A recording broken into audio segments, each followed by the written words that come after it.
BSTC परीक्षा 2023 के लिए राजस्थान जीके के ये 15 अति महत्वपूर्ण प्रश्न हैं। वीडियो शुरू से अंत तक देखना ताकि आपको पूरा फायदा मिल सके और काफ़ी इंपॉर्टेंट प्रश्न है, बार बार पूछे जाते हैं। तो आइए वीडियो को शुरू करते हैं और इसका पहला प्रश्न देखते हैं। पहला प्रश्न ये है कि राजस्थान के किस जिले में सर्वाधिक वर्षा होती है। ऑप्शन है बांसवाड़ा, डूंगरपुर, झालावाड़ और बूंदी। राजस्थान के किस जिले में सबसे ज़्यादा वर्षा होती है? इसका जो करेक्ट आंसर हो जाएगा आपके झालावाड़ जिला। तो झालावाड़ जिले में सबसे ज़्यादा बारिश होती है। बीएसटीसी एग्ज़ाम 2023 के लिए इसी प्रकार के और भी बाकी के टेस्ट आपको ऐप के ऊपर उपलब्ध है, तो आप ऐप को डाउनलोड करें। ऐप का लिंक आपको नीचे डिस्क्रिप्शन बॉक्स में दे रखा है, या फिर आपको राजस्थान जीके के जो फ्री टेस्ट हैं उनका लिंक भी नीचे मिल जाएगा। आप वहाँ से इसको क्लिक करके डाउनलोड कर सकते हैं। तो सभी के लिंक आपको नीचे मिल जाएंगे, वहाँ से कई सारे टेस्ट का लिंक है, आप फ्री में वहाँ पर दे सकते हैं। तो दूसरा प्रश्न देखते हैं। राजस्थान में अब तक राष्ट्रपति शासन है जो कितनी बार लगाया गया है? राजस्थान में अब तक कितनी बार राष्ट्रपति शासन लगाया गया है? ऑप्शन 1, 2, 3 या फिर 4। इसका जो करेक्ट आंसर है वो हो जाएगा आपका ऑप्शन नंबर 4, यानी कि 4 बार राजस्थान में राष्ट्रपति शासन लग चुका है। क्वेश्चन नंबर 3, तीसरा क्वेश्चन है कि राजस्थान मंत्रिपरिषद में मंत्रियों की अधिकतम संख्या कितनी हो सकती है?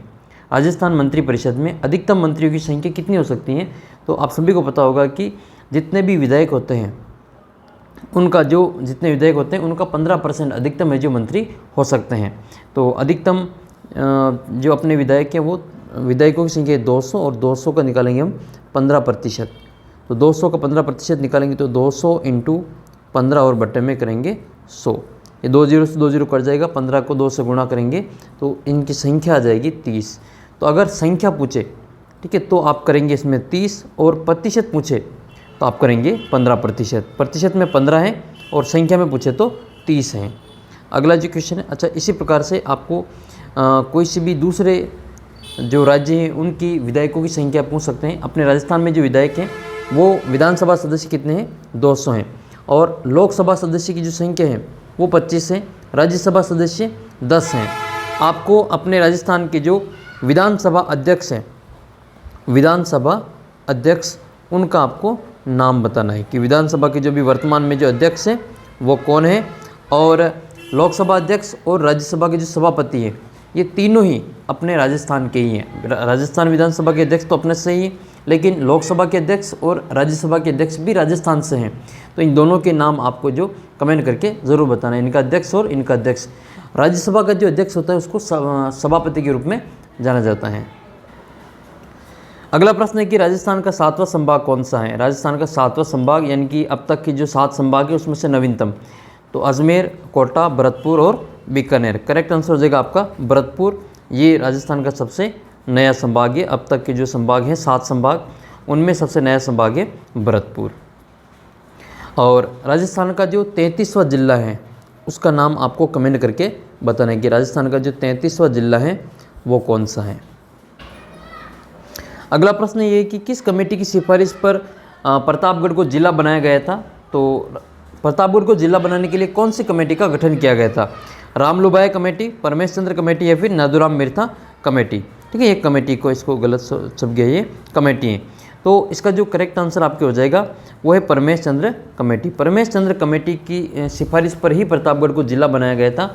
और अभी जो नए जिले बने, 19 नए जिले और 3 संभाग बने हैं। ये जो 19 नए जिले और 3 संभाग की घोषणा हुई है, बने नहीं अभी, घोषणा हुई है, तो इनको बनाने के लिए जो कमेटी का गठन किया गया था वो है रामलुबाया कमेटी। तो ये भी आपको याद कर लेनी है, नए जिले बनाने की कमेटी रामलुबाया कमेटी है और प्रतापगढ़ को जिला बनाने की परमेश चंद्र कमेटी है। भारत में सर्वप्रथम पंचायती राज व्यवस्था किस राज्य से शुरू हुई थी? ऑप्शन आपके राजस्थान, आंध्र प्रदेश, छत्तीसगढ़, गुजरात। तो करेक्ट आंसर हो जाएगा आपके कि पंचायती राज व्यवस्था जो सबसे पहले शुरुआत की गई थी वो अपने राजस्थान से ही शुरू हुई थी।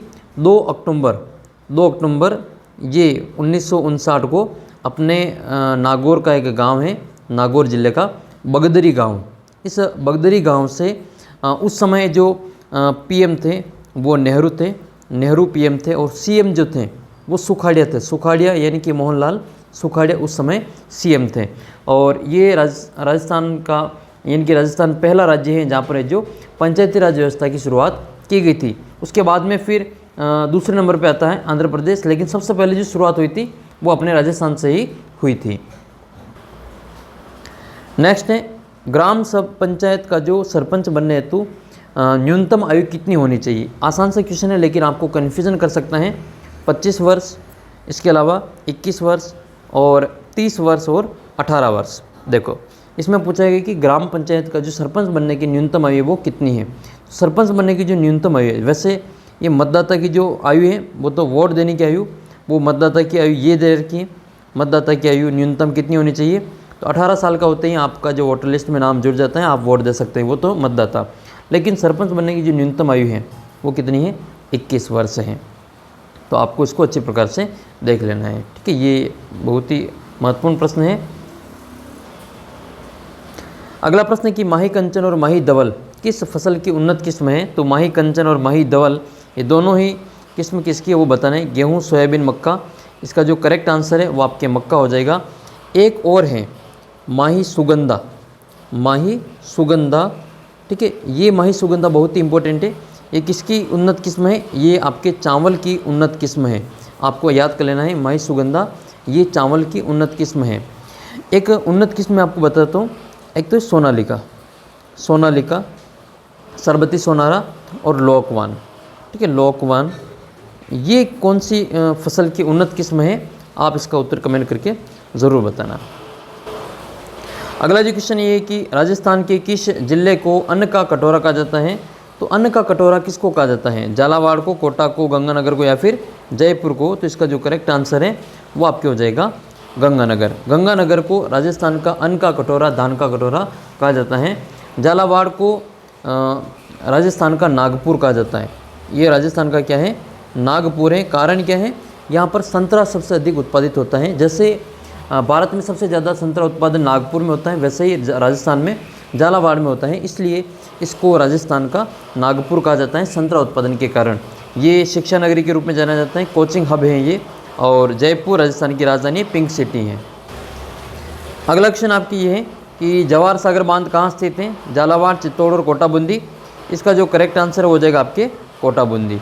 एक बांध है राणा प्रताप सागर बांध, वो राणा प्रताप सागर बांध राजस्थान के किस जिले में स्थित हैं, आप कमेंट करके ज़रूर बताना। ये जो राणा प्रताप सागर बांध है ये कहाँ पर, कौन से ज़िले में स्थित हैं।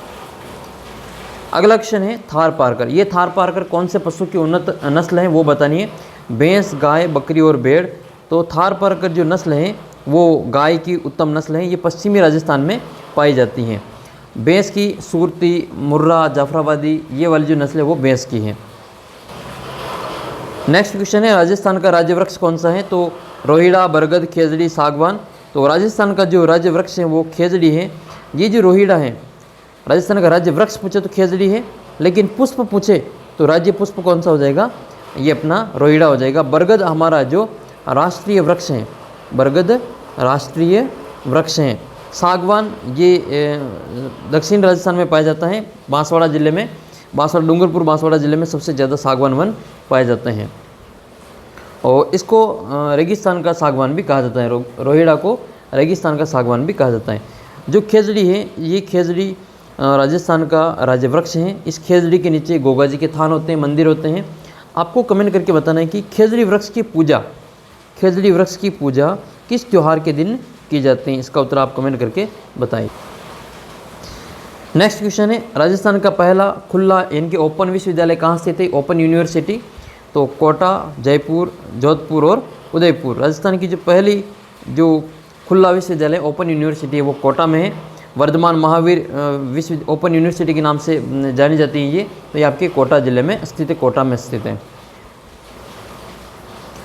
नेक्स्ट क्वेश्चन है संत अमरा भगत का पैनोरमा कहाँ बनेगा। तो इसकी घोषणा हाल ही में हुई थी, चित्तौड़गढ़ बन रहा है अभी, और उदयपुर, राजसमंद या फिर प्रतापगढ़। तो संत अमरा भगत का जो पैनोरमा बनेगा वो चित्तौड़गढ़ की बदेसर तहसील है, बदेसर तहसील में एक स्थान है, लोकप्रिय स्थान है लोक देवता का। तो अनगढ़ बाबूजी का जो स्थान है, अनगढ़ बाबूजी, उनके वहाँ पर अनगढ़ बाबूजी का जो स्थान है वहाँ पर ये पैनोरमा बन रहा है। संत अमरा भगत का जो पैनोरमा है वो चित्तौड़गढ़ जिले की बदेसर तहसील का जो गांव है नरबदिया, वहाँ पर ये गांव आता है, वहाँ पर ये पैनोरमा बनने जा रहा है। तो ये काफ़ी इम्पोर्टेंट है, बार बार पूछा जाता है। आप में से कोई इस अनगढ़ बाबूजी या फिर नरबदिया के आसपास या फिर चित्तौड़गढ़ जिले से हैं तो आप कमेंट करके बताना कि यहाँ की और क्या क्या विशेषता हैं, यहाँ पर और क्या क्या जो आयोजन होने जा रहे हैं। नेक्स्ट है डेगाना। डेगाना किस खनिज के लिए प्रसिद्ध है? तो डेगाना काफ़ी इंपॉर्टेंट है, बार बार पूछा जाता है। कोयला, संगमरमर, तांबा या फिर टंगस्टन। तो डेगाना जो है वो अपना जो ये बल्ब होता है, बल्ब, इस बल्ब का जो फिलामेंट होता है, इस बल्ब का जो फिलामेंट होता है, ये वाला जो फिलामेंट होता है ये टंगस्टन का बना होता है। ये जो स्प्रिंग बनी होती है, स्प्रिंग टंगस्टन की बनी होती हैं और इसका जो प्रतीक चिन्ह है वो W है। तो ये जो टंगस्टन है ये डेगाना से ही निकलता है। इसका आंसर हो जाएगा आपके डेगाना टंगस्टन। काफ़ी फेमस है ये और ये बल्ब का फिलामेंट बनाने में काम आता है। इसका जो प्रतीक चिन्ह है वो W है। तो ये थे 15 अति महत्वपूर्ण प्रश्न। आपको कैसे लगे कमेंट करके ज़रूर बताना। और पूरा टेस्ट लगभग मैंने जो 5-6 टेस्ट अपलोड कर रखे हैं, फ्री टेस्ट आपको वहाँ पे मिल जाएंगे। इसी प्रकार के प्रश्न आप दे सकते हैं, वहाँ पर अपनी रैंक दे सकते हैं। आपको काफ़ी इंटरेस्ट आएगा जीके पढ़ने में, तो आप वो सारे टेस्ट आप ज़रूर देना, काफ़ी आपको फ़ायदा मिलेगा। जल्दी मिलते हैं आपको अगले वीडियो में। तब तक आप चैनल को सब्सक्राइब कर लीजिए और अपना जो ऐप है, ऐप डाउनलोड करके वहाँ पर फ्री टेस्ट दीजिए। सभी का लिंक आपको नीचे डिस्क्रिप्शन बॉक्स में दे रखा है।